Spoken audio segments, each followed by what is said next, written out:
Hola, ¿qué tal? Buenas noches, buenas tardes o buenos días, según la lluviosa hora en la que nos estén escuchando. Somos Luis Paul. Luis Manuel.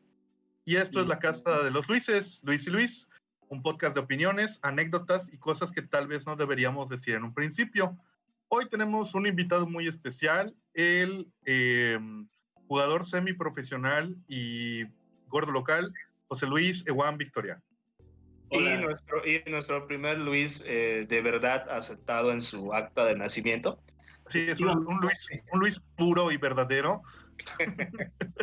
Y no falso como el anterior.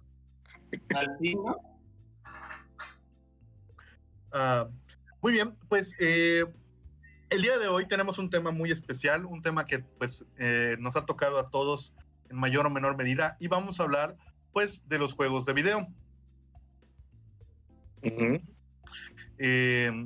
Pues qué les podemos decir, ¿no? O sea, creo que todos aquí somos jugadores en mayor o menor medida, todos aquí tenemos al menos un sistema de juego, o hemos tenido varios. De hecho, lo más probable es que todos aquí tengamos más de uno, sin contar... En el mejor de los casos lo hemos pirateado, ¿no? O en el mejor de los casos lo hemos pirateado. Recordatorio legal, la Casa de los Luises no avala bajo ninguna circunstancia la piratería. Entonces, ¿cuál es el último emulador que han...? No, pues... Sí, ya sabes, porque me encanta tener mi computadora como un enjambre de virus, ¿verdad? Virus coreanos, por favor, y rusos. Uno que otro turco ahí colgado. Pues, bueno, yo creo que podemos empezar por lo básico, ¿no? O sea, creo que la mayoría de nosotros empezó, si no en el Nintendo, en el Super Nintendo. No, fíjate que no. ¿Perdón? Sí. A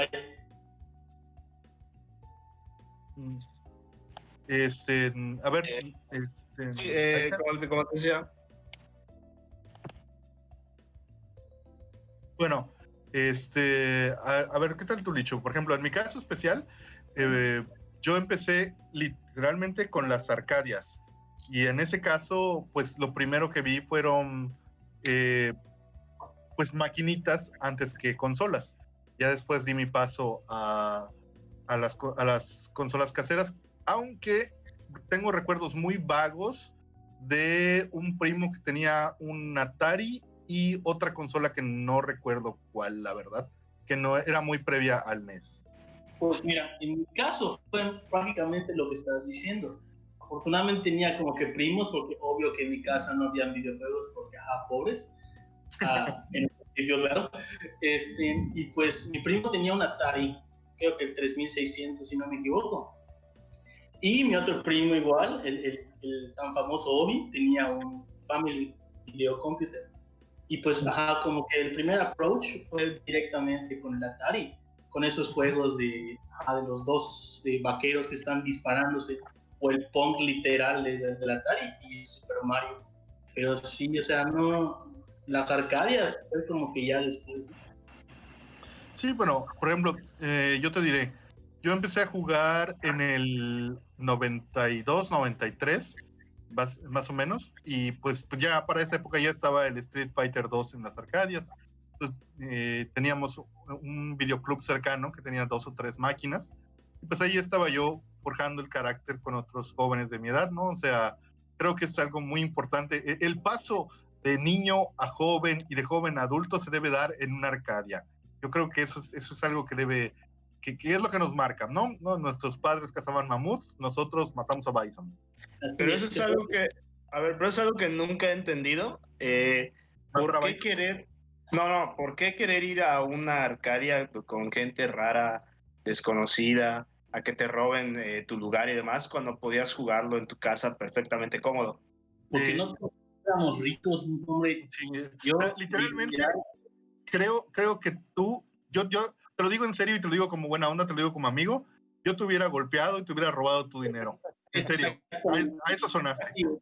A eso sonaste. No, es que tal vez porque por mi casa no había maquinitas. Yo vivo en una calle principal que está muy cerca de... sí, no vamos a meter tus prejuicios en estos momentos, Mecha. Donde hay una preparatoria, hay una Está la universidad, está un hospital, y pese a que hay una secundaria también, nunca proliferaron las maquinitas tanto por esa zona, porque es una calle principal, entonces había mucho tráfico. No, mira, yo en mi caso, afortunadamente, pues como a 2 cuadras de mi casa, había pues la típica tiendita de barrio, ¿no? Y al principio pues como pusieron una maquinita, luego otra, luego vieron que esa madre dejaba y literalmente tenían una casa en la otra esquina y la abrieron como con 8 o 10 maquinitas y se volvió una arcadia de barrio, literal. Pero Pues todos eran maquinitas de juegos de peleas. No, era variado. No, había variados. No, o sea, digo, porque lo usual cuando llegas a una papelería, por ejemplo, era que tenían el Street Fighter 2 Turbo Ultra Champions Edition. Hay algo muy curioso que eso, déjame decirte un dato muy interesante, y es que, como bien dices, en cada farmacia, en cada papelería, en cada esquina, creo que todos jugamos alguna versión, ya sea el 2, el Champions Edition, el Turbo 2, el New Challenger, el Turbo 2 Champions Edition, New Challenger. Y ¿cómo se llama? Street Fighter, la saga de Hades, ya sabes, ¿no? Pero uno se pregunta, oye, ¿cuánto más podía distribuir Capcom? O sea, solo en Yucatán estamos hablando de fácil unas, ¿qué te gusta? 3,000 unidades. Y una vez durante los 90s llegó un representante de Capcom aquí a la ciudad, a México, perdón, y estaba discutiendo con unos empresarios y en un momento dado, pues, fueron a comer y en la esquina había una maquinita de Street Fighter y le mostraron, mire, su producto se vende muy bien acá. Y el vato se sacó de onda porque Capcom todavía no iniciaba una distribución de Street Fighter en México. Y luego le dijeron, no, pero es que en cada esquina hay uno. Oiga, nuestro total de ventas solo llega a los 10,000 y todavía ni lo hemos distribuido aquí. ¿Cómo se atreve a decirme eso? Resulta que pues se exportaban maquinitas desde Taiwán, desde China y desde no me acuerdo qué otro lado, y venían chipeadas y cambiadas. Por eso muchos jugamos con triple Hadouken, o los personajes podían como que volar, o había glitches así de... Triple salto, todo ilegal, mecha. No es ilegal, pero están viendo. A mí me tocó jugar para esos tiempos que literalmente ni siquiera podías tener como que multiconsolas o diferentes juegos en una sola máquina. Yo te voy a poner así, yo a Sonic en maquinita, güey. O sea, Sonic es un juego de consola. Así. No, ¿cómo carajos pasó maquinitas? No lo sé, pero eso jugaba yo. Eso te lo puedo decir, no, eso te lo puedo explicar porque mi novia tenía un cibercafé y en el cibercafé tenía 2 arcadias con juegos de Xbox. Entonces realmente era lo que ella rentaba las arcadias y tenían literal un Xbox adentro chipeado con un montón de juegos y con los puertos para controles conectados a las palancas de la Arcadia. No, eso sí los conozco, pero o sea, yo estoy hablando de mucho tiempo atrás, o sea, cuando ni siquiera había salido el Nintendo 64, o sea, literalmente eran esto de, pues como que unos constructos que les inyectaban los juegos, ni siquiera que digas que era mercancía original. O sea, es el ingenio del mexicano. Pero eso mismo, Licho, no sé si alguna vez te pasó que jugando de pronto sonaba un pitido y la pantalla empezaba a ponerse negra y solo podías evitarlo metiéndole más dinero. Efectivamente. O sea, ahora sí, era como la final de la mujer del Sorrento de Sirene. Eso mismo responde la duda anterior de Aizen. ¿Por qué la gran mayoría de los juegos eran de peleas? No porque de por sí el género en ese momento, en los 90s, principios de los 90s y principios de los 2000s, pues sí pegó durísimo, pero no solo por eso, sino porque realmente es muy corto. Si tú juegas el que tú quieras, Street Fighter, King of Fighter, Art of Fighting, Killer Instinct, el juego en sí lo pasas muy rápido. Las peleas duran menos de 1 minuto y te enfrentas entre 10 y 15 oponentes. Exagerando, en 20 minutos ya pasaste el juego.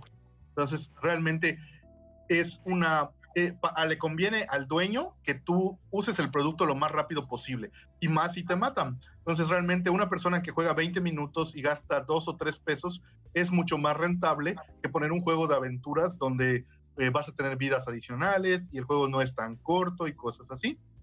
Bueno, sí, no, porque depende de la manquez de la persona que está jugando.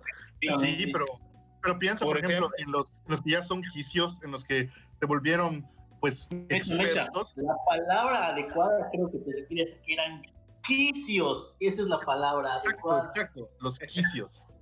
O sea, el caso aquí es que también había otros. Por ejemplo, yo recuerdo que en mi caso, en la secundaria general Salvador Alvarado, visionario estadista tenaz, que por su obra y valor legendario Yucatán no lo olvida jamás, enfrente había una papelería que empezó igual como le he dicho, empezó con una maquinita, y un día llegamos y habían un cuarto entero lo habían acordonado para tener 9 o 10 máquinas. Había 6 de peleas y había de fútbol, que era muy popular también, tipo International Superstar Soccer. Había de Aero Fighters, un juego que era de aviones donde enfrentabas pues cosas realmente muy sacadas de onda, y el clásico Metal Slug. Se iba a tocar.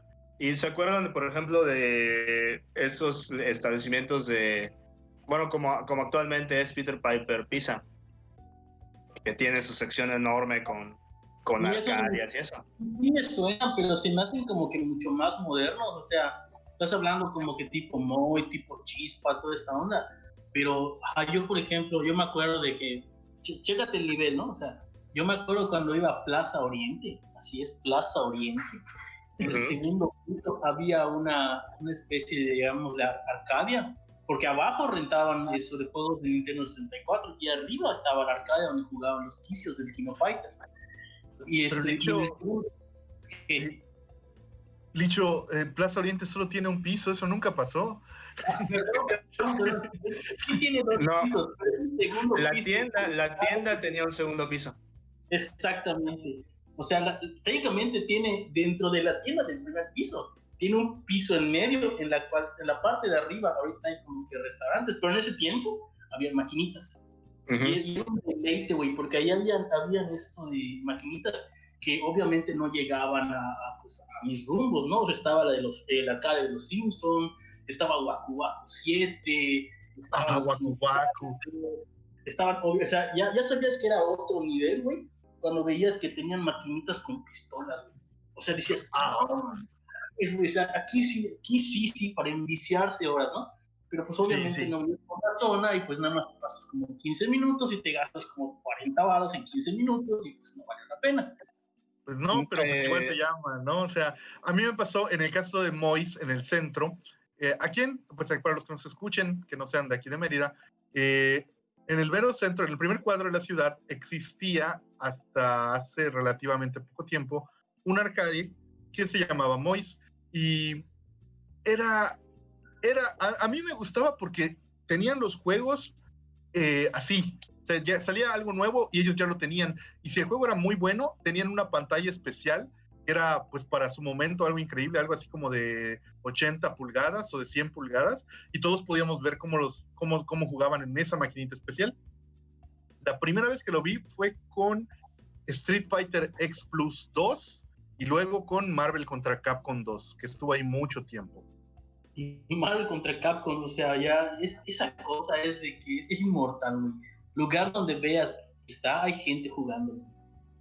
Y no podemos culparlo, ¿no? O sea, pues sigue teniendo demasiado público, o sea, es probablemente el juego que más ediciones ha tenido en los Evos. Sí, mira, en mi opinión, de los mejores juegos de peleas. O sea, no. O sea, hay muy pocos que puedes meter en la categoría, porque obviamente no lo vas a meter en una categoría como King of Fighters. No, es un juego muy único, es un juego muy, muy único en su estilo de pelea, en su estilo de meter combos. No sé si fue de los primeros en meter eso de los tres jugadores al mismo tiempo, bueno, los 3 personajes al mismo tiempo, metiendo combos todos al mismo tiempo. Eso tiene Capcom lo inició con si mal no recuerdo, o sea, igual podría ser que sí lo inició con Marvel contra Capcom 2, pero recuerdo que también lo vi en Street Fighter X Plus 3, donde podías elegir a 3 jugadores y hacer especiales o combos ayudado por ellos. O más específicamente, inició esto de los tags con Rival Schools PlayStation 1. Pero pues no te lo puedo pues asegurar, ¿eh? Ahí sí ya no me acuerdo tan bien de eso. Igual es una buena del que me acuerdo de ese tipo, y me acuerdo porque mi abuelo cuando íbamos a las plazas a comprar y eso, me dejaba ahí pues una hora más o menos. Me acuerdo porque él se sentaba allá afuera nada más una hora a esperar a que yo terminara de jugar. No me acuerdo si se llamaba Game Planet o algo así, que era donde te rentaban consolas de Nintendo 64 por, no sé, 15 pesos la hora o algo así. Y ese fue mi primer contacto. Game World. Sí. Y ese fue mi primer contacto con la consola de Nintendo 64, que fue la primera consola que yo tuve que era mía nada más, porque antes mi hermana cuando era niña, mi hermana me lleva 8 años, a ella era quien le compraban las consolas, de ella fue el NES, de ella fue de hecho con la que empezamos fue con el Family. Ah, mira, un Family. Sí, igual con el... De hecho. Sí, esa fue como mi primera consola. Ajá, y eso fue el primer contacto que tuve, y me acuerdo que de ahí fue, pues no sé si fue para ahorrar, no sé, el que es de estar yendo cada 2-3 días a que juegue 2-3 horas, que decidieron mejor comprarme una, a modo de, nos va a salir más barato a la larga, y así fue como tuve mi primera consola mía, que de nadie más de mi familia, ¿no? ¿Qué juegos fueron? ¿Cuáles fueron tus primeros juegos? Los primeros fueron el Zelda Ocarina of Time. El primero con el que me compraron la consola fue con el Smash de 64. Y el Mario Party 2. También tenía el 1, por eso lo compré después. De hecho, no tuve tantos juegos del 64. No había tal facilidad económica en ese entonces en mi familia para comprarlos, y pues yo era un niño de 10 años, no tenía mi propio dinero. Sí, de hecho, eso es una queja muy grande que tuvo el 64, que sus juegos sí eran relativamente más caros que el de otras consolas. Yo me acuerdo, por ejemplo, yo no lo tuve, yo tuve PlayStation, pero mis primos tenían 64 y me decían que, por ejemplo, el cartucho de Kirby les costó 600 pesos. Por ahí era 700. Y de hecho, uno que siempre me quedé con la espinita de comprarme fue con el de Conkers. Ay, delicioso juego. Sí, y actualmente lo puedes conseguir en algunas tiendas del centro por 1,200 pesos más o menos. Y sí, he considerado varias veces hacer la inversión porque todavía conservo mi 64. Y si hay algo que hay que aplaudirle a Nintendo en aquel entonces, era la manufactura de sus consolas, porque sigue funcional al 100. El tuyo es uno negro, ¿no? Sí, es el negro. Es de los de primera generación. Sí, ese es el bueno, porque las quejas vinieron después cuando sacaron los que eran como de colores transparentes. Había naranja, azul, rojo.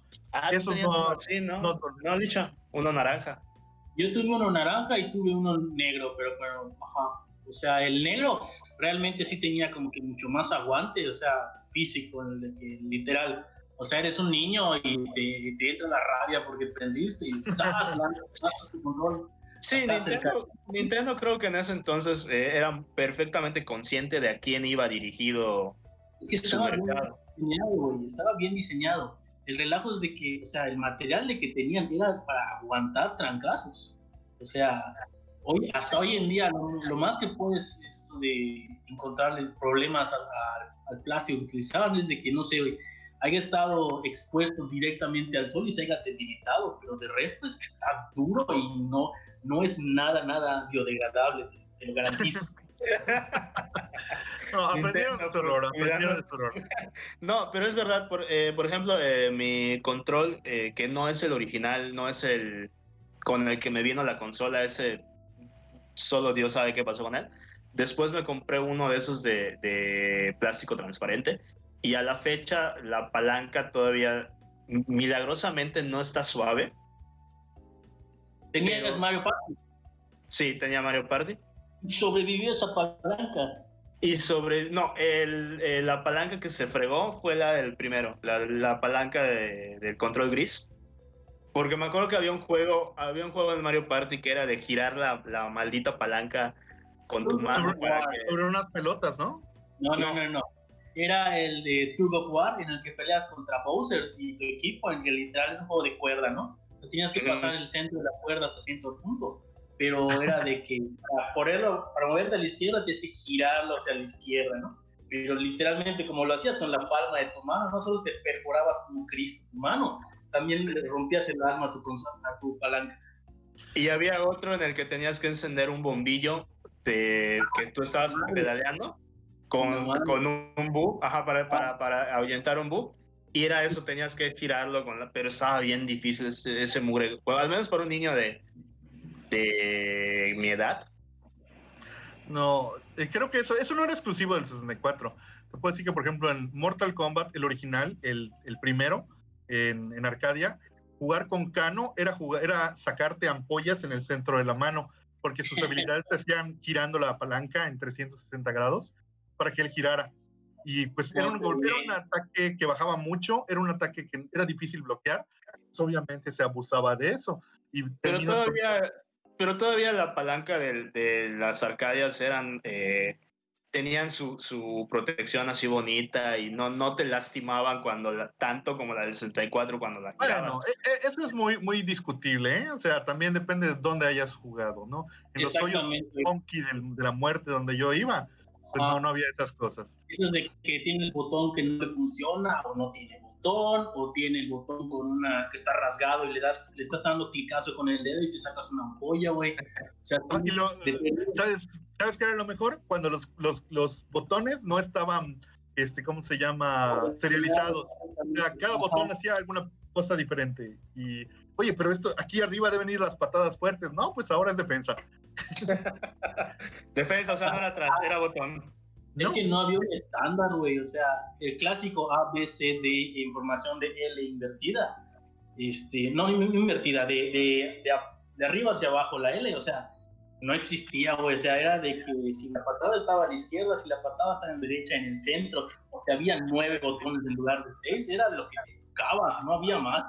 En realidad creo que lo que vino a cambiar ese tipo de que se formalizara un esquema como tal fue la escena profesional. No, te equivocas. ¿Sabes qué fue lo que normalizó los botones? The King of Fighters 96 en adelante. Eso normalizó los botones. Sí, yo estoy de acuerdo con Licho por la temporalidad, porque aunque los juegos de pelea empezaron su boom en el 92, cada compañía hacía lo que quería. Por ejemplo, yo estoy muy acostumbrado a Capcom, al modelo de, ¿qué te gusta? Patada débil, patada media, patada fuerte, lo mismo con los golpes. Pero si jugabas, por ejemplo, los juegos de SNK, ya sea los Art of Fighting, los Samurai Shadow, los Fatal Fury, tenías 4 botones y era más bien, ¿cómo se llama? Patada alta, patada baja, no era intensidad de golpe. Y pues usabas los 2 botones restantes para cambiarte del lado del escenario, en el caso de Fatal Fury. Ellos eran como que los buenos, porque, por ejemplo, no sé si ustedes lo jugaron, yo espero que no, porque no se lo deseo a nadie, uno que se llamaba Shang Fu, que tenía a Shaquille O'Neal como protagonista. Salió un remake hace poco, de hecho. Sí, pero el remake es un beaten up, este era un juego de peleas como tal, y había, o sea, ponías defensa con la cruz para arriba. Es que no es instintivo, ese es el problema. No es instintivo tu cruz hacia arriba, o un botón determinado para saltar en muchos juegos tampoco se me hace, salvo Smash. Quitando Smash. En el caso de Mortal Kombat sí había un botón de defensa, o sea, de lo que te estás burlando, eso sí era cierto. Sí había un botón de... ¿Sabes qué es una verdadera patada así terrible? O sea, cuando te ponían un botón que sirva como defensa. cuando estás completamente acostumbrado a defender apretando hacia atrás la palanca. Sí, ese es el caso de Mortal Kombat precisamente. Hay botón de defensa y no lo vienes venir, o sea, estás tan acostumbrado, como dice Licho, oye, solo voy a hacer atrás y Ken va a bloquear, que no. De pronto Raiden te lleva por toda la pantalla con su Sammy Button. De hecho, actualmente en efecto es más sencillo eso, porque tu botón de defensa es tu... Gatillo. No es el gatillo, es el botón que está arriba del gatillo, es tu L1 o algo así. Ajá, pero es eso, ahora es más sencillo, pero en aquel entonces sí suponía un relajo, más que nada a nivel mecánico. Yo aprendí a usar así para 64, porque literalmente mi primer juego para Nintendo 64 fue Mortal Kombat Trilogy. De ahí que le agarré el gusto a Mortal Kombat y empecé a jugar prácticamente de arriba para abajo en esos tiempos. Pero literal era de que tenías un botón de defensa, que en ese caso creo que era C izquierda, y el C abajo que era para correr, y literalmente era como que lo más incómodo, porque tenías golpe fuerte, defensa y patada fuerte. O sea, en el momento de que estás manejándote o estás controlando tu personaje, si no lo configuras como tú quieres o no sea más cómodo, realmente es imposible poder atacar y defenderte en algún momento adecuado. O sea. Y es que hay que decirlo, hay que quitar el elefante de la habitación. Podremos amar el Nintendo 64, especialmente Licho y yo, porque lo tuvimos y nos tocó en nuestra infancia, pero qué horrible era el control. Así es, nada que ver con el control del Play, güey. Esa fue una de las 3 razones por las que yo escogí un PlayStation. Qué bueno que mencionamos esto, porque es algo que a mí me interesa mucho, esta guerra, como se le llevó a conocer en un momento, de los 32 y 64 bits. Generalmente, pues en ese momento era escoger un Nintendo 64 o un emergente PlayStation. Sí, porque nadie le hizo caso al Sega Saturn. Viene desde antes la competencia de Nintendo con Sega. Pero aquí en México no, yo nunca la vi muy fuerte. Aquí todos eran Nintendo. Aquí en México no la vimos, o sea, realmente esa guerra que tuvo Nintendo contra Sega, realmente sí era más en Estados Unidos probablemente. Nos enteramos de ella por los medios mucho tiempo. Sí, sobre todo por Nintendo Power, que hacía mucha burla de eso. Pero en este caso te estoy diciendo, por ejemplo, a mí, ¿cuáles son los 3 géneros de juegos que más me gustan? Al menos cuando salieron estos, lo que más me gustaba eran los juegos de pelea, los RPGs y los beat'em up. Y el 64 no tenía ninguno de esos. ¿Cómo que no? Claro ¿Cómo no? Mira, comparativamente tiene muchos menos, y además, por ejemplo, específicamente RPG solo tiene uno, pues 64. Y del caso de peleas, no tiene absolutamente nada de Capcom. Mira, tenía 64 juegos de RPG de ese estilo, pero la verdad es que muchos de los juegos no llegaron aquí a México, y mucho menos a América. Sí, o sea, porque de hecho no le puedes jugar como por ejemplo con un juego de peleas que no importa en qué idioma esté. O sea, un RPG sí necesitas saber qué estás haciendo. Sí. O sea, yo me acuerdo que cuando tenía esto de... una vez prestamos un NES, ni siquiera un Family, güey. Prestamos un NES y por casualidad, ya sabes que obvio en la colonia hay como que la tienda esa que renta videojuegos y cosas, y rentamos Calabozos y Dragones, güey. Pues en ese tiempo no hablábamos nada, pero nada de inglés. Y de que estás viendo tu muñequito cómo se mueve de arriba para abajo y se va moviendo por un mapa y todo es diálogo tras diálogo tras diálogo tras diálogo, y no entiendes y no estás jugando nada. De hecho mi primer RPG fue de Nintendo, de la consola portátil. Game Boy. Pokémon. Ajá, del Game Boy. Casualmente fue Pokémon. Sí, hablando del Game Boy, creo, ¿ustedes tuvieron así el tabique, el grandote gris? Sí, yo llegué a tener el tabique. Esa era de mis primos que de Guadalajara, que vinieron acá a Mérida y demás, y un día visitando casa de mi abuela y demás, lo dejaron allá y se les olvidó, al día siguiente se fueron y demás, y pues... ¡Qué suerte! Sí, les pregunté qué onda, o sea, les preguntó mi abuela qué onda, que no sé. Y claro, primo, dejaste tu maquinita aquí, ay, no vas a viajar de vuelta hasta aquí para tenerla, ¿verdad? No, yo tenía como 8 años, no tenía esa malicia todavía, ajá. De hecho, no me enteré hasta después. Mi abuela me la dejó, que la dejaron acá y ya se quedó. Y de ahí brinqué al Color, al Game Boy Color. Me acuerdo que tenía uno, no me acuerdo si era rojo, no me acuerdo, pero sí hice la transición. Transición un poco taruga porque realmente podía seguir jugando con juegos del Game Boy Color en el Game Boy normal, que todavía sirve. De hecho, todavía sirve el Game Boy normal. También lo tengo todavía y aún prende. ¿No? Ya no tengo juegos, pero al menos sé que prende. En el caso del Game Boy, yo la verdad siempre quise uno, pero pues nunca pude tenerlo, hasta el Game Boy Advance. Y pues la verdad, de los portátiles que han salido, creo que es el que más me ha gustado, siempre. Porque pues muchos de los... Nintendo en cuestión de portátiles, en absolutamente todas las generaciones se ha comido a las competencias. A pesar de que el PS Vita que me prestaron hace aproximadamente un año y lo tuve un buen rato, es una excelente consola. No me explico cómo no pegó.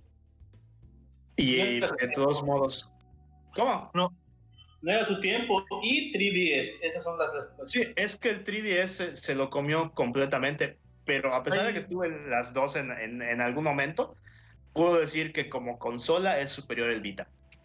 No, yo tuve tengo el PSP, ¿cómo se llama? Y la verdad, de todos los portátiles que actualmente hay, sigue siendo el que más me gusta por el tipo de juegos.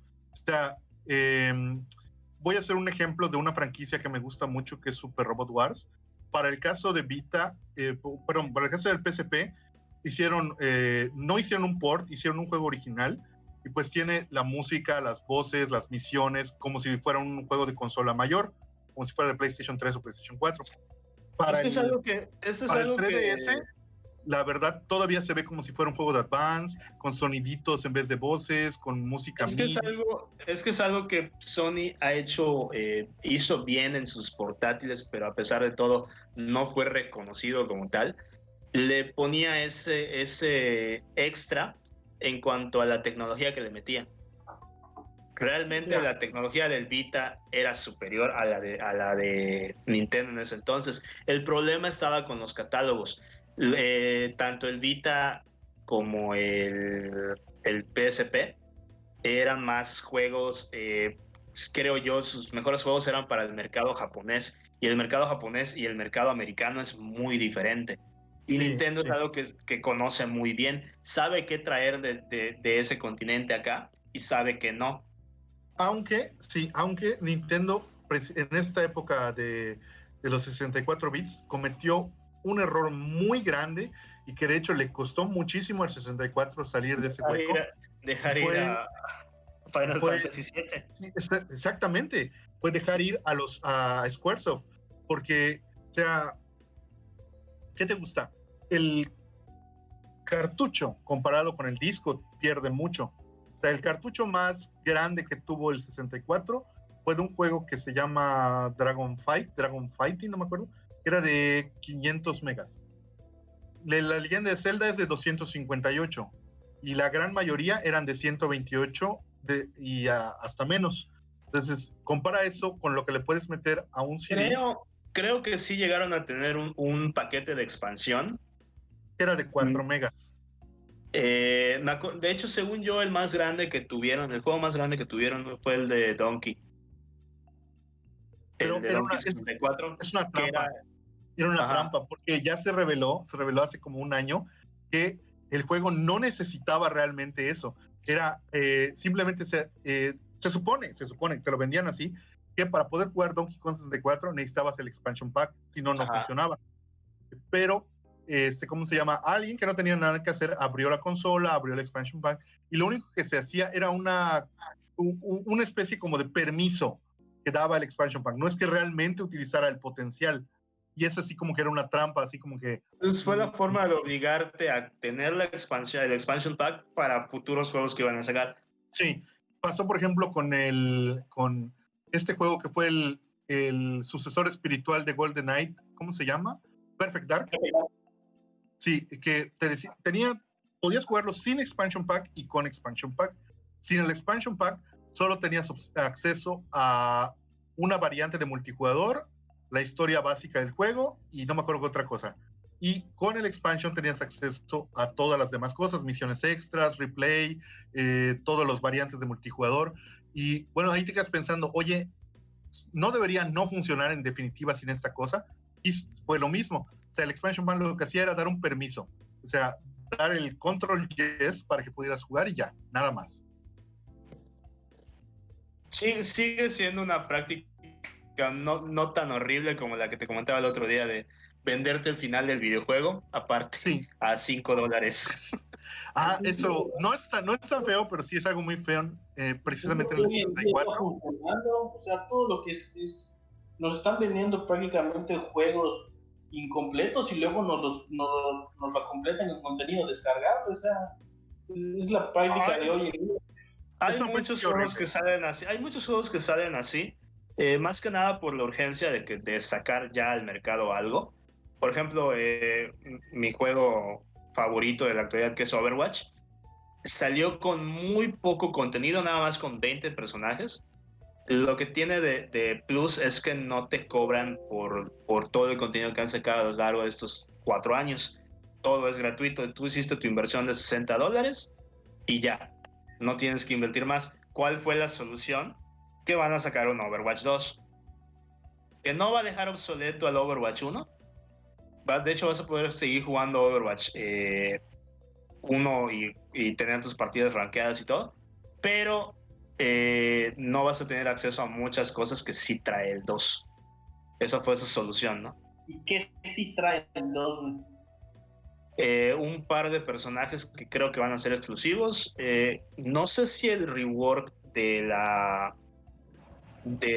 apartado gráfico también va a ser solo para el 2. No debería, porque al ser un juego competitivo no debes permitirte eso. Pero básicamente solo es una expansión glorificada después de 4 años de que salió el juego original. Porque siento que ya nadie compra loot boxes, que era de donde seguían sacando dinero. Ciertamente hay diferentes casos para diferentes juegos y diferentes consolas, pero por ejemplo, eso que me estás diciendo se me hace una real estupidez. O sea, te voy a poner el ejemplo ahorita de lo que estoy viendo, por ejemplo. Muy parecido.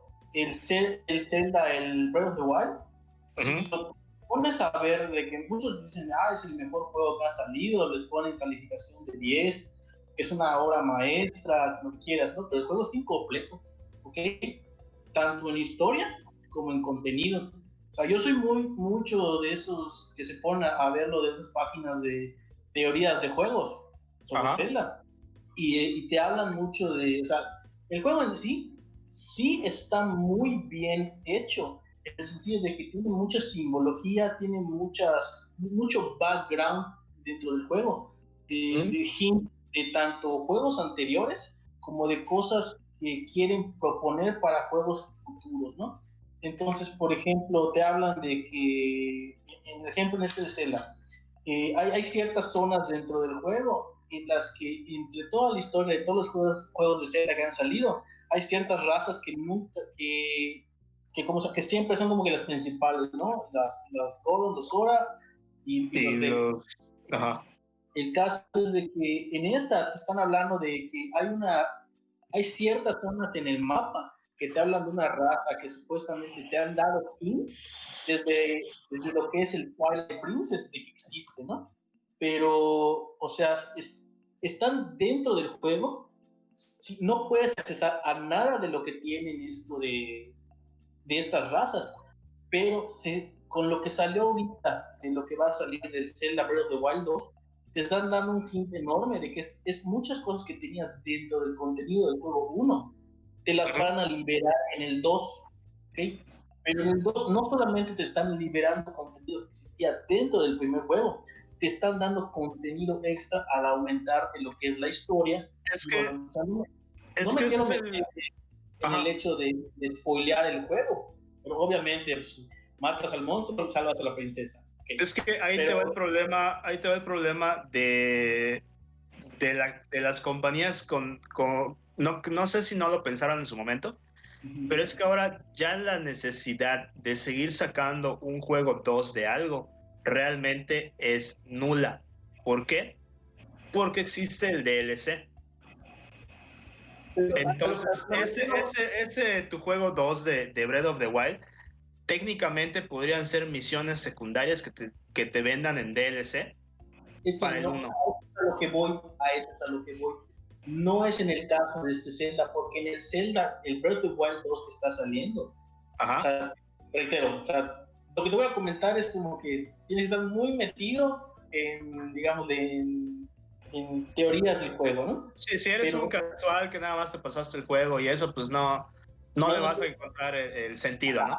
Pero con las imágenes que salieron para de Zelda Breath of the Wild 2, te dan a entender de que el verdadero enemigo que era Ganondorf, Ganon, era lo que te enfrentaste, a lo que le ganaste, es como que un residual del verdadero problema que está escondido debajo del castillo.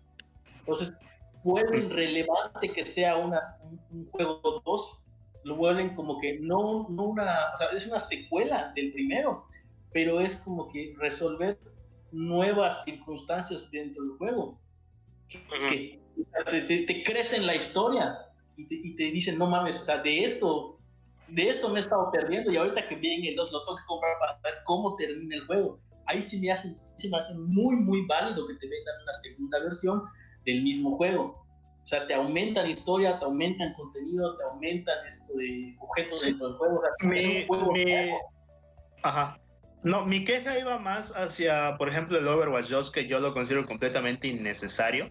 Muy probablemente lo compre, pero lo considero completamente innecesario. No tiene caso porque todo lo pueden seguir sacando vía DLC. Ahora, mi queja va más hacia, por ejemplo, los juegos como FIFA. Pero FIFA es su propia categoría de juego. No hay manera en que podamos eliminarlo y no hay manera en la que no se deje de vender solo. O sea, sí, hay mucho jugador casual que es famoso del mundo, güey. Y hay una base de fans enormes que darían su pierna por ser Cristiano Ronaldo, y la única manera en la que pueden lograrlo es jugando FIFA. Pero el problema que se convirtió FIFA, porque yo jugaba mucho FIFA en FIFA 2002, del World Cup 98 en 64. Al FIFA 2000 era un juegazo ese, la verdad. De hecho, me acuerdo que iba a casas de mis cuates y nos sentábamos a jugar ese juego y era de, que cada quien escoja 2 equipos. Y así llenábamos 32 equipos. Jugamos también en el 94, cuando tenían la versión de fútbol sala, que era un juegazo de la versión de sala. Sí.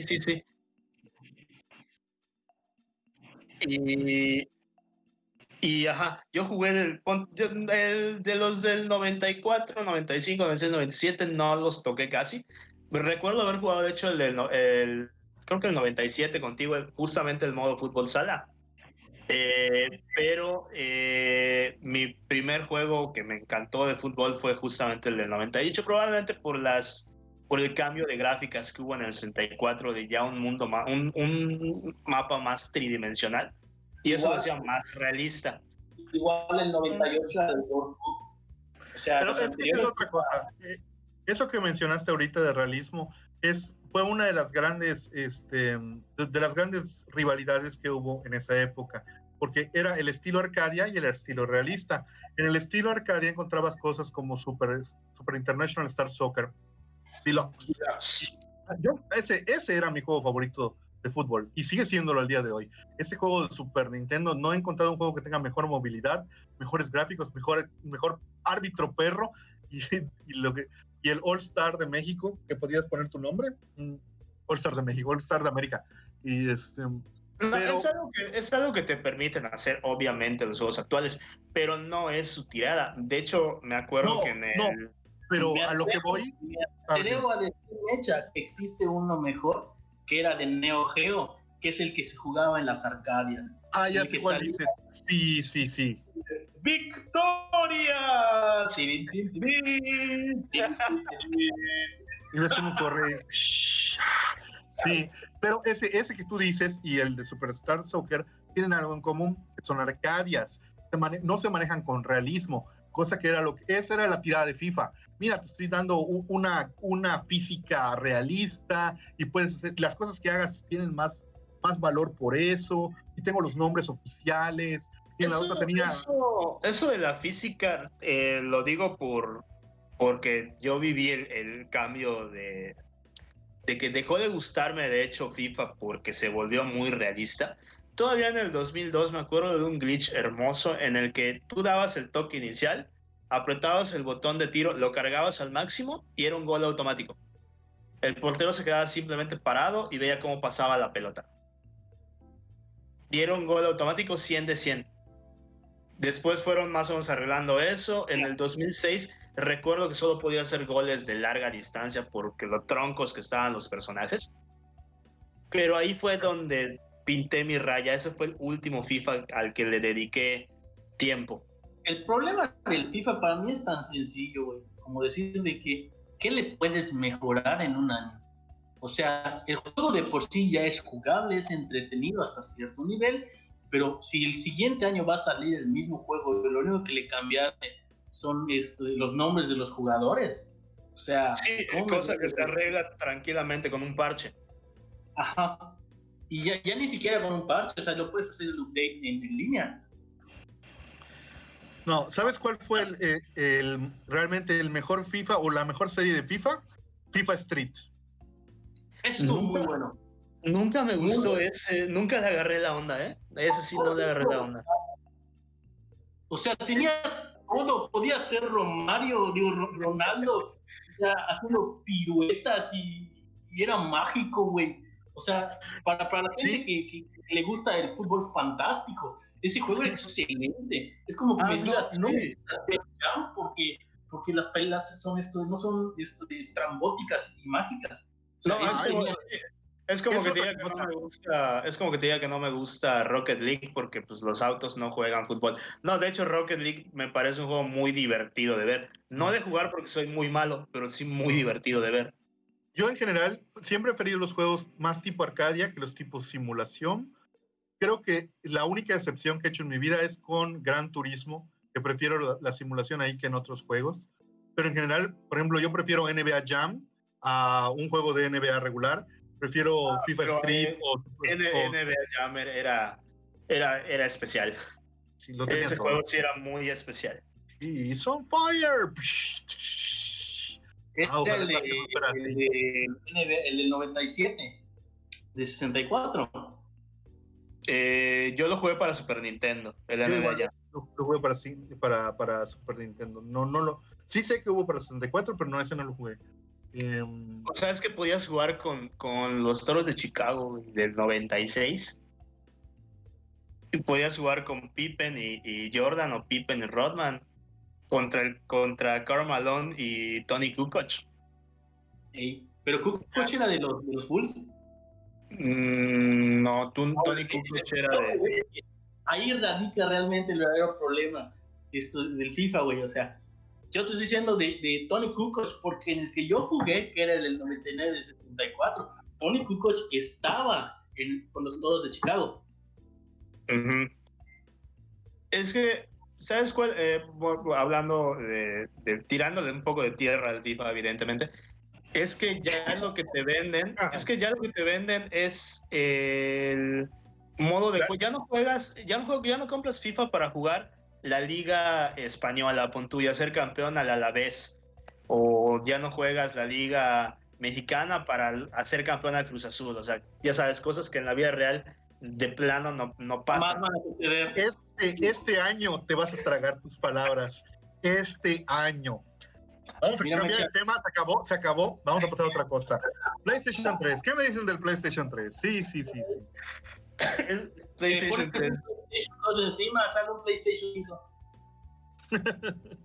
No, pero ya en serio, Realmente, los FIFA, ¿sabes qué te venden? Listas actualizadas de jugadores. Eso te venden. Listas. No, ¿sabes qué te venden? No, ¿sabes qué te venden ahorita? Y eso es porque hace poco me empecé a ver a algunos videos de youtubers sobre FIFA. Llegué a esa parte rara del internet de YouTube que no quieres llegar. Realmente lo que haces ahora es hacer un equipo de fantasía. Entonces para eso tienes que comprar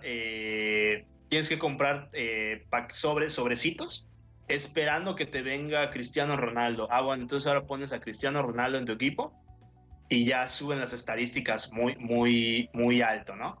Mira, entonces ahora como una pequeña magia de cuando no había internet, porque eso ya te lo ofrecían en los FIFA anteriores. Yo me acuerdo que para el 2014 podía jugar en el mismo equipo de ensueño Pelé, Beckenbauer, Jorge Campos y Cuauhtémoc Blanco. Ese sí es un equipo de ensueño para que veas. Equipo que tenías que desbloquear en un principio, me parece que en el 2014, ganándole en modo leyenda, y si no, te la pelabas. Tenías que hacer, creo que misiones. Pero es eso ya no hay. Es mucho más fácil venderte algo por un precio módico, entre comillas, a hacer modos más difíciles que luego vayan desbloqueando cosas. Mira, déjate lo del dinero. O sea, en el fútbol, después de Messi y Cristiano, se acabaron todas las demás estrellas. Todos los demás no son Messi o no son Ronaldo. No venden. Una lástima porque, pues, bueno, ahorita esto no pasaba, lo voy a decir solo una vez porque realmente no soy fan del Madrid, pero esto no pasaba en tiempo de los Galácticos. Pues porque todos están en un mismo equipo. No, también, pero es que realmente creo que no estamos dimensionando las cosas, saliéndonos un poquito del tema, no estamos dimensionando que por primera vez en la historia no tenemos que imaginar cómo hubiera sido que Pelé jugara contra Maradona. No, al mismo tiempo en esta época tenemos a los dos mejores jugadores del planeta. Los subimos en su top prime. Ahorita ya obviamente no es lo mismo los Tres Mosqueteros que 20 años después. Sí.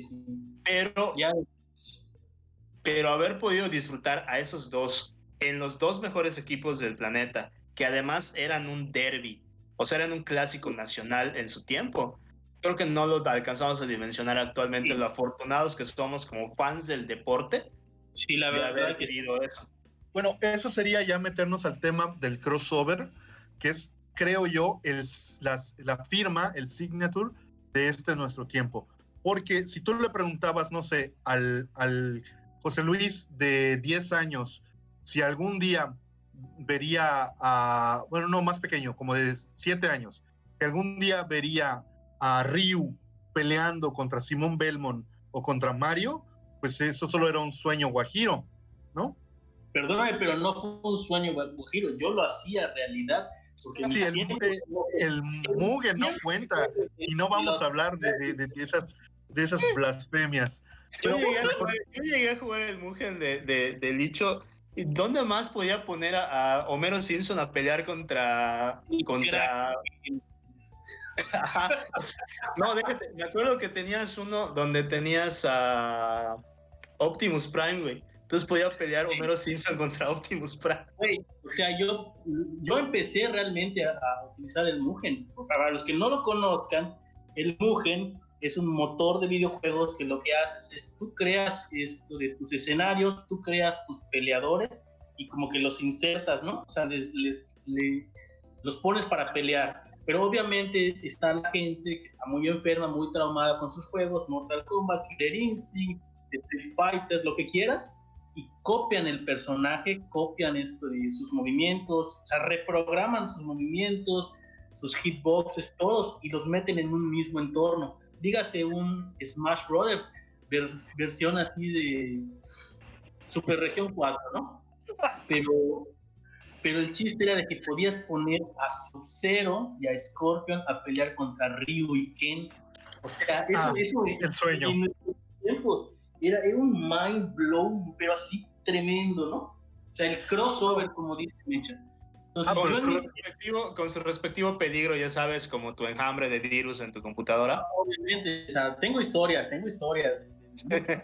Era una por otra, ¿no? O sea... Sí, o sea, te lo voy a poner así de simple. cuando yo me puse a bajar personajes, porque obviamente las personas que programaban esto no eran como que, o sea, sí había en América Latina, pero no eran como que los más chidos. Obviamente vas a bajar lo que un coreano o un japonés o un ruso hizo. Pues me puse a entrar a estas páginas cuando ni siquiera tenía los fonts para poder leer en qué idioma estaba entrando a la página. Y pues un día mi computadora crashó porque pues tenía un enjambre de virus en mi computadora. Así de que, ¿dónde bajaste esto? No tengo idea. Bueno, si el archivo que bajaste tiene como 10 virus. Y yo, ay, perdón papá, que la reparen. Pues ni modo, la vas a pagar tú. Era la única computadora que tenían. En ese momento, sí, creo que sí. Pero bueno, el caso es de Pero que... el caso es, Licho, que tú tuviste a Yori loco peleando contra Ryu poseído, y eso vale más que todos los virus del mundo. Tenía a Homero Simpson vestido de Yori loco y utilizando los movimientos de Yori loco. Arriba. Y luego, después de que le ganaba, se ponía a bailar con Soy Homero el malo, soy Homero el malo. Ay, ¿crees que ese haya sido el inicio del mod? ¿O como tal? ¿O lo que inició el boom del mod después? El boom, tal vez. El boom probablemente sí, pero no creo que sea el inicio. No el inicio. No, eso pero, sí tampoco creo. Algo curioso que dijiste que me recordó ciertos juegos que se volvieron atemporales. Es decir, pues Mario Bros. Original, Mega Man 1, el primer Contra, el primer Castlevania, son juegos pues muy, muy antiguos, son juegos de la NES, pero pues creo que todos hemos jugado, ya sea en remakes o ya sea en el mismo juego porteado a consolas mucho más poderosas. Por ejemplo, la Nintendo Store o la PlayStation Store tienen estos juegos. Pero a lo que voy es que son tan sencillos, es decir, el Mario original, ¿cuánto pesaba? Menos de 1 mega, ¿no? O sea... Por ahí no pesa nada. Sí. O sea, y también eran muy fáciles de cambiar, de meter cosas, que llega un punto en que la gran mayoría de la gente los ha jugado, pero no ha jugado los originales. ¿A qué voy? Hace un tiempo alguien subió en una plataforma de juegos de Flash un juego que no recuerdo qué nombre le puso, lo estoy buscando, que te permitía jugar el clásico de Mario Bros. 1, pero podías intercambiar usando a Mario, a Simon Belmont de Castlevania, a Mega Man y a Solid Snake.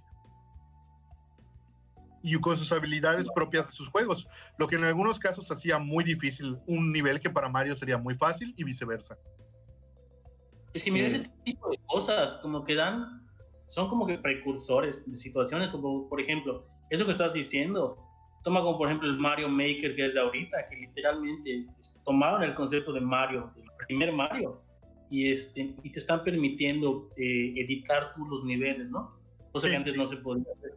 Entonces, así como en un principio era de que la gente creaba sus propios sus mods para hacer sus propios mundos de Mario, ahorita ya lo tienes en una consola. Así como me dices de que les van metiendo personajes, créeme que a futuro, mientras sean de sus mismos personajes licenciados, podrías meter hasta Link a jugar en estas cosas. Pues prácticamente ya lo hacen con Smash. Y Mario Kart. Ajá, que tienen ya juegos, personajes licenciados de otras compañías, especialmente Smash, que ya tiene personajes licenciados de otras compañías, que las mismas compañías pelean por tener ya un spot en Smash, especialmente cuando se acerca la época de salida de uno de sus juegos, porque es un muy buen escaparate para su personaje.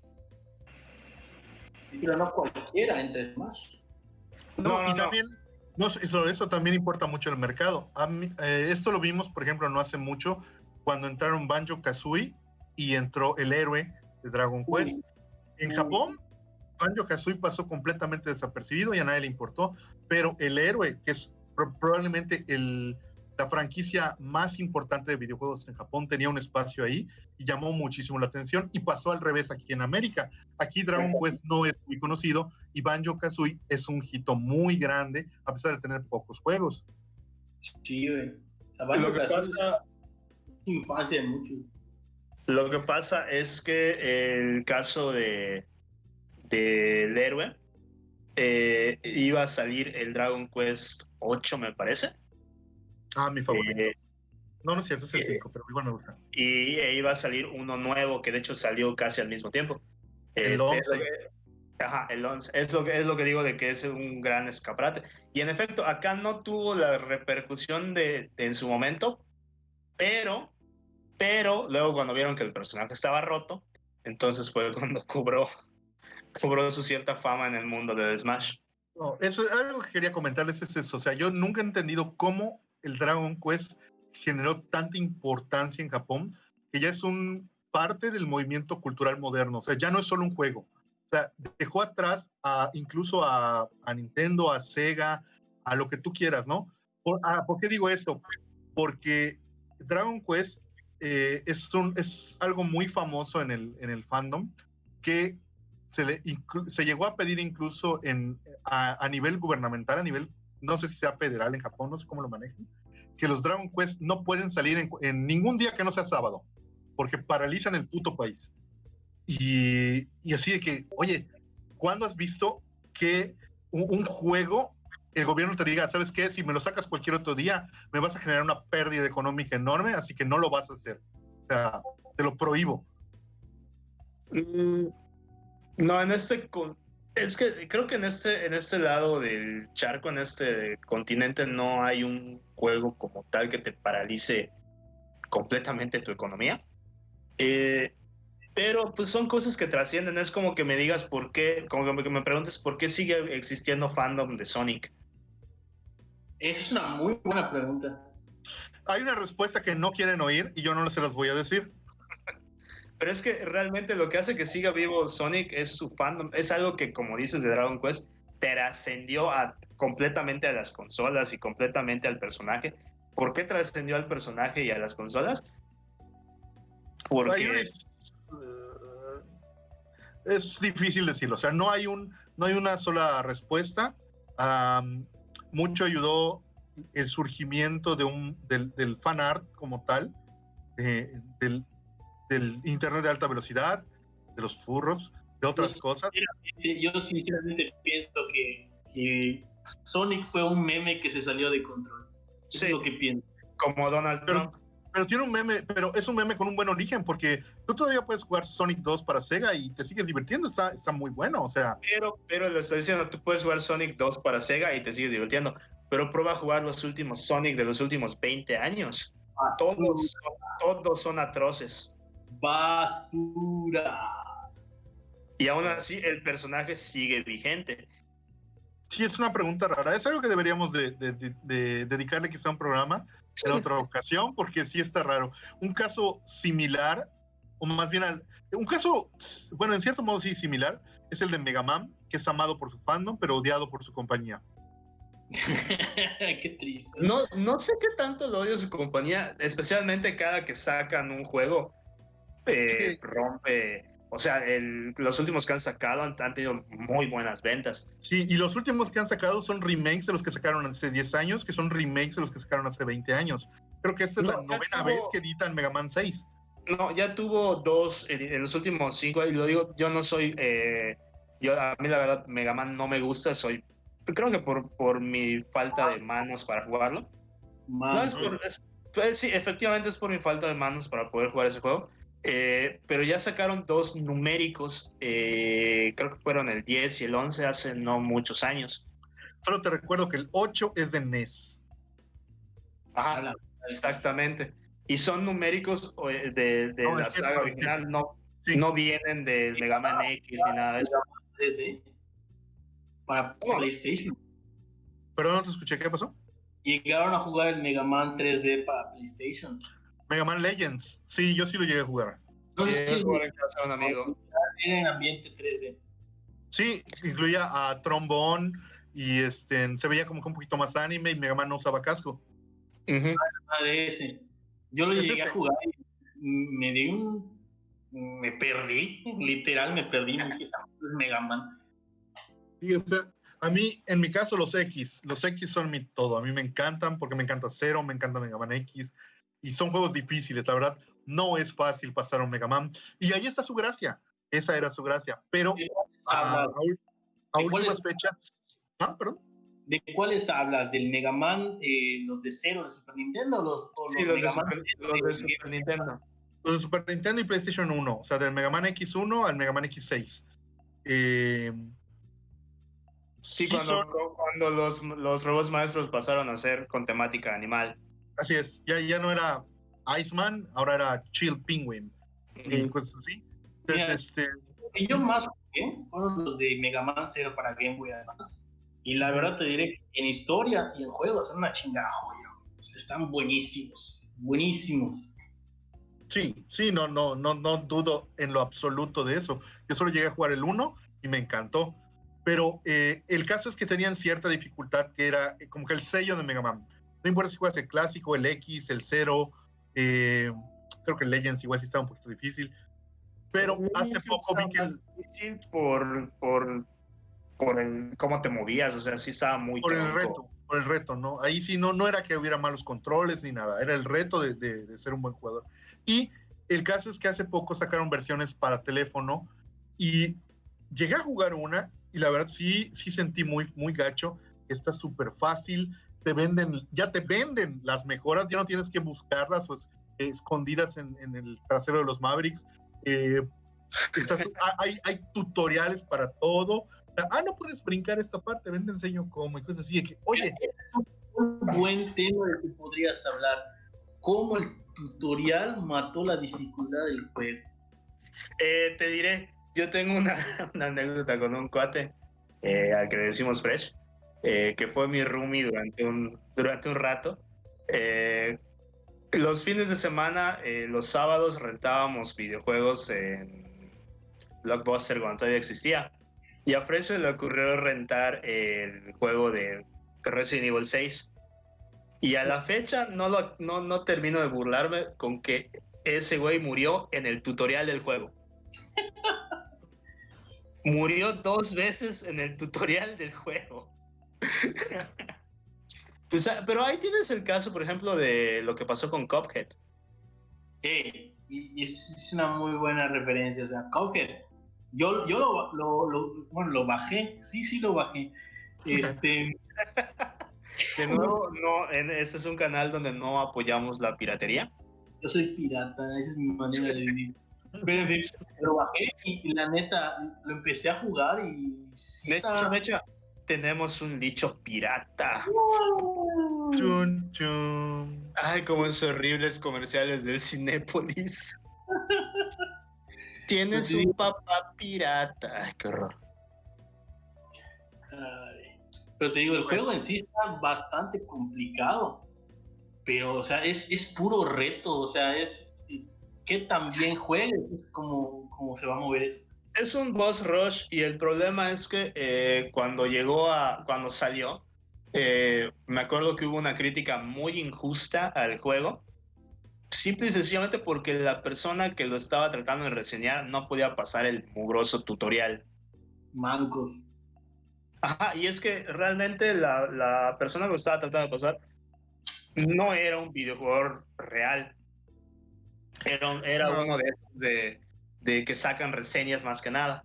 Eso es una cosa. ¿A qué le llamamos videojuego real? Al menos en mi época se le dice así a la persona que es un pro jugando, un quicio. Eso es un videojuego real. Actualmente... Yo no menosprecio al jugador casual. A fin de cuentas creo que es el que mantiene la industria con las compras. Obviamente hay más jugadores casuales que jugadores hardcore o jugadores quicio, como le llamamos acá. Así que no tengo por qué despreciarlos. Pero en este caso, el juego de Cuphead no fue hecho para ese mercado, porque es un juego muy frustrante. Mira, sí, eso es algo importante, ¿eh? Juegos frustrantes. Tengo una opinión. Se va a escuchar medio triste esto, pero este tema es como que una pequeña parte de mi tesis. Que estoy trabajando para tener mi carrera en el momento, es que un videojugador depende cómo lo quieras marketear, ¿no? Porque no es tanto el sentido de ¿cómo se llama?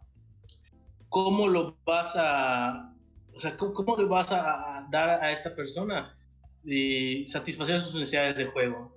Ahí es como que lo puedes dividir, ¿no?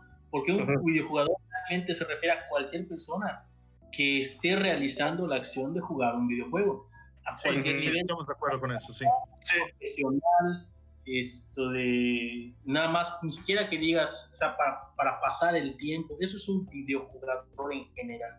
No es pertinente realmente separarlos más de ese tipo de funcionamiento, porque al fin y al cabo, si te pones a darles etiquetas a cada uno, que casual, que competitivo, que lo que quieras, te sales mucho de lo que es el espectro que es jugar y ya empiezas a meterte a temas que no van al caso, ¿no? No, sí, es que siempre ha sido un problema las etiquetas, no solo en cuestiones de videojuegos, en la vida en general. Sí. Pero al mismo tiempo es esta necesidad de etiquetarnos. O sea, cuando yo empecé a jugar, bastaba con decir que jugabas maquinitas o que jugabas Nintendo, independientemente de la consola que estés jugando. Para los papás siempre era Nintendo.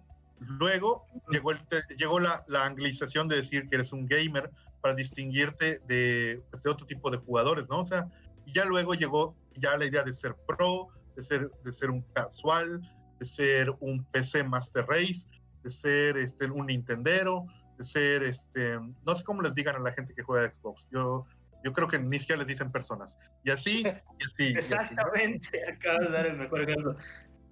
Y es que realmente Xbox tuvo un declive terrible en esta generación, pero pues no es culpa de ahí sí de sus fans, es culpa de la misma empresa.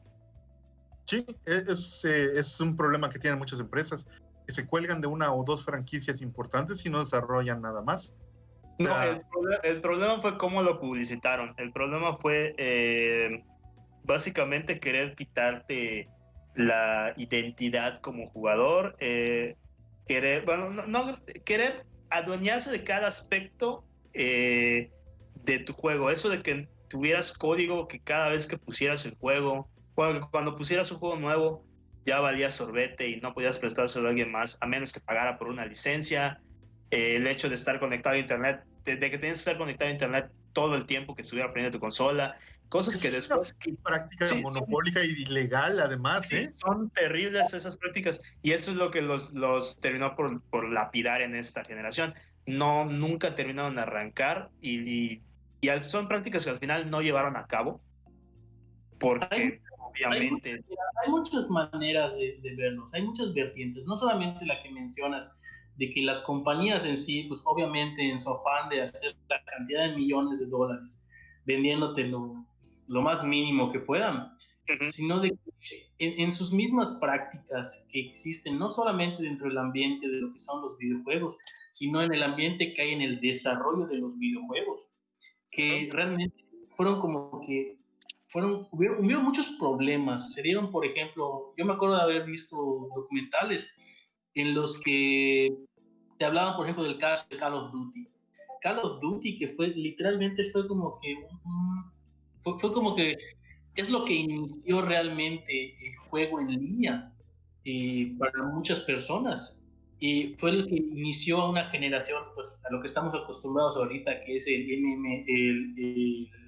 juego masivo, ¿no? O sea, pero si te das cuenta del hecho de cómo empezó, desde un grupo de personas que empezó a hacer el primer juego, pasando de los Medal of Honor, pasando a los Call of Duty, cómo fueron mejorando, ¿sí?, poco a poco y refinando su propio producto. Y las compañías les empezaron a exigir más a estas personas y les empezaron a pagar menos y les empezaron a recortar no solamente recursos, sino como que, o sea, les daban como que cerrones, y los que estaban matando a las personas estaban distrayendo los juegos a niveles de que los sometían a un nivel de estrés cabroncísimo. Y eso fue el momento en el que se dio, creo que para el segundo o tercer Call of Duty, que las personas que empezaron a desarrollar estos juegos dijeron, ya no, o sea, esta madre es trato inhumano. Entonces, ya empezaron a tomar control de esos videojuegos o de esas plataformas. Personas que las están metiendo porque los otros están saliendo, los están sacando. Y eso empieza a crear como que choques dentro de lo que es la industria. Y es como te dan esos, ¿cómo se llama? Esos tiempos en los que los juegos son malos, la plataforma es mala, las comunidades se vuelven tóxicas, porque hay cosas que se agregan dentro de los juegos que no se debieron haber puesto porque no se contemplaron o simplemente lo metieron para hacer dinero. O sea, de hecho, este tema obviamente da para muchísimo más. Podemos hablar también de las malas prácticas de las compañías con sus empleados, con sus mismos clientes. Un poco el aspecto del eSport, igual. Pero pues eso, ya se nos está acabando el tiempo por hoy. Lo continuaremos más adelante. Muy bien, muy bien. De hecho, sí, deberíamos de hacer un segundo programa ya directamente para hablar sobre PC. La PC en sí misma da para muchísimo, tanto sus prácticas como sus inicios, sus juegos. Es como que un mundo aparte dentro de la misma, pues, realidad de los juegos, ¿no? O sea, creo que sí, independientemente del elitismo que algunas personas le dan, pues sí es muy diferente, la verdad, ¿no? Esa es la palabra, es diferente. Más que elitismo, es que es diferente. O sea, no, y también también pues las prácticas son muy diferentes, ¿no? Bueno, pues vamos a dejar esto hasta aquí por hoy. Lo que sí, pues vamos a pasar a nuestra siguiente sección, que es el minuto de odio de la semana, que esta vez le toca aquí al compañero. Sí, bueno, mi minuto de odio, vamos a volver a hablar del FIFA. No solo del FIFA, es una práctica horrible que hacen muchas empresas. Por ejemplo, mi pareja juega muchos juegos para portátil, pues, exclusivamente para la tableta Apple, y la cantidad de micropagos que tienen es de no manches.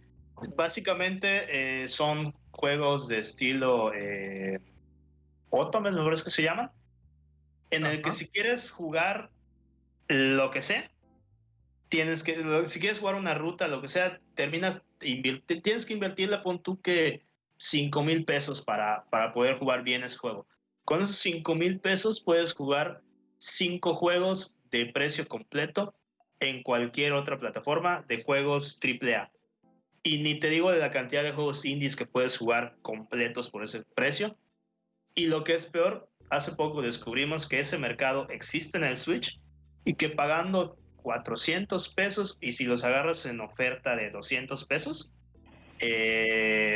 puedes tener el mismo juego que estás jugando por 5,000 pesos. Eso si decides invertirle dinero. Evidentemente puedes jugarlo de gratis, pero ahí es donde tienes que invertirle chorro 1,000 horas para tener todas las cosas que quieras.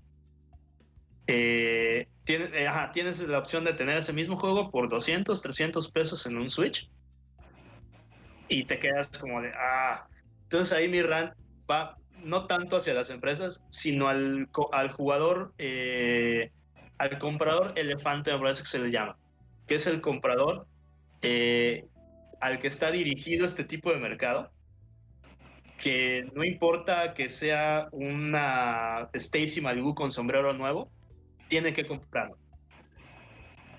Y eso realmente solo le está dando más en la torre al mercado de las microtransacciones. Eso hace que se le vea todavía de peor forma de la que ya se le ve. Yo no estoy en contra de las microtransacciones. Ok, muy bien. De hecho, eso lo podemos hablar en el siguiente programa cuando dediquemos a los videojuegos, porque sí es algo muy, muy, que da para muchísimo diálogo. Ahora, tu recomendación, ¿cuál sería tu recomendación de la semana? Ahorita que estamos en pandemia, me compré varios jueguitos baratos para el PlayStation. Entre ellos me compré el juego de Night in the Woods. Es un juego muy de mucha introspección para pensarle un tanto lo que estás haciendo, no en el sentido mecánico, sino en el sentido vivencial. Es un juego que toca temas como la homosexualidad, es un juego que toca temas como la depresión y todo ese tipo de cosas que... ¿Cómo se llama, bro? Night in the Woods. Ok, se oye bueno. De hecho, tú ves el juego y tiene un aspecto medio caricaturesco, son animales antropomórficos, tú lo ves muy curioso, pero conforme te vas adentrando en la historia, vas viendo más la psique de cada personaje y con alguno te vas a terminar identificando. No lo he acabado aún, espero que no llevar un chasco con el final, pero es un juego que recomiendo mucho. De hecho, la historia inicia con con el personaje principal que no pudo con la universidad, tuvo que salir y demás, y es el regreso a su casa. Entonces el juego te narra los primeros días de tu nueva normalidad, por así decirlo, después de tu fracaso. Entonces es un juego bastante profundo en ese sentido. Y lo recomiendo mucho. Y quiero hacer una pequeña recomendación adicional. Okay. Que chequen el canal de Aguamala Studios. Es un canal de animación 100% mexicana. Apenas tiene unos 5 capítulos, si mal no estoy. Es una miniserie. De hecho, se estrenaron una miniserie. A nivel técnico me gustó mucho. Y a nivel voces, también me pareció bastante correcto. 100% mexicano, de hecho, con participación yucateca.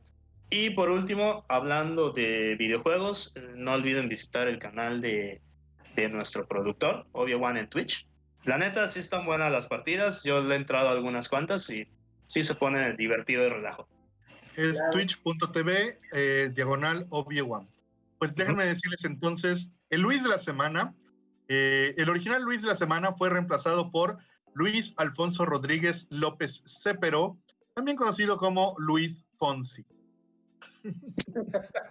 Él, pues en el 2007 fue súper conocido gracias a su tema Despacito, que grabó junto a la mente maestra Daddy Yankee. Ay, no, espera, ese es un Wisin y Yandel. Bueno, olviden lo que dije.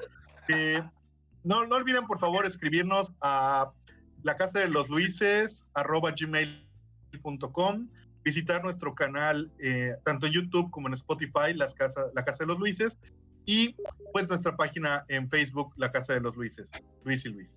Les agradecemos mucho que nos escuchen. Yo soy Luis Paul. Yo soy Luis Manuel. Y también tenemos a José Luis. Otro Luis. Nuestro primer Luis verdaderamente nominal. Así es. Muchas gracias. Adiós.